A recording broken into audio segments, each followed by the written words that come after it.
పెద్ద megastar. Megastar తర్వాత రామ్ చరణ్ గారు. మరి మెగాస్టార్ వెళ్ళినప్పుడు రామ్ చరణ్ వెళ్ళరని దానికి ఏం లేదు. అంటే పర్టికులర్గా వెళ్ళినా వెళ్ళకపోయినా ఇబ్బంది ఏం లేదు. ఇబ్బంది ఏం లేదు.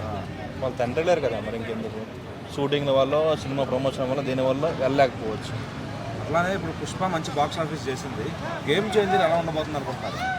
గేమ్ రీచ్ అవుద్ది అనుకుంటారా? 1000 కోట్లు కాకపోయినా ఒక 700-800 రీచ్ అవ్వచ్చు. అంటే శంకర్ గారు కూడా పెద్ద డైరెక్టర్. మరి ఆయన అంత పొటెన్షియల్ కొట్టలేరు అనుకుంటున్నారు ఈసారి. ఆయన మళ్ళీ ఆయనకి ఫేవరెట్ అయిన పొలిటికల్ జోనర్లో వస్తున్నారు. సో మరి మళ్ళీ రికార్డులు తిరగరాయలేరు అంటారు ఆయన శంకర్ గారు రికార్డులు తిరగేస్తే మరి ఏ సినిమాలో కూడా ఉండదు. కాకపోతే ఆడియన్స్ పల్స్ పట్టి ఉంటుంది. పుష్ప అనేది సుకుమార్ గారు ఆడియన్స్ పల్స్ని బాగా పట్టేశారు. ఎలివేషన్స్ కమర్షియల్ మూవీ అయిపోయింది. దాంతో ఎందుకు పోల్చలేము. అంటే యాక్చువల్ శంకర్ గారు మార్కెట్ అందరూ తెలుసు.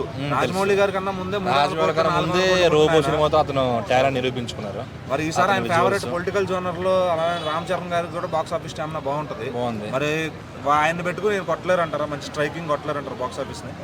తప్పకుండా కొడతారు. మినిమం సినిమా హిట్ అవ్వస్తే ఒక 800-900 వెళ్ళిపోతారు. మరి సంక్రాంతి కాబట్టి ఇంకా బాగా వచ్చే అవకాశం ఉంటుంది. అట్లానే ఇప్పుడు RRR తర్వాత దేవరా సినిమా 530 ఆ రేంజ్లో ఆగింది కలెక్షన్. మరి ఇప్పుడు అదే ఫ్యాక్టరీ ఈయనకు కూడా వస్తే కనుక అక్కడే ఆగిపోద్దా, ఇంకా ముందుకు వెళ్ళే ఛాన్స్ ఉందా?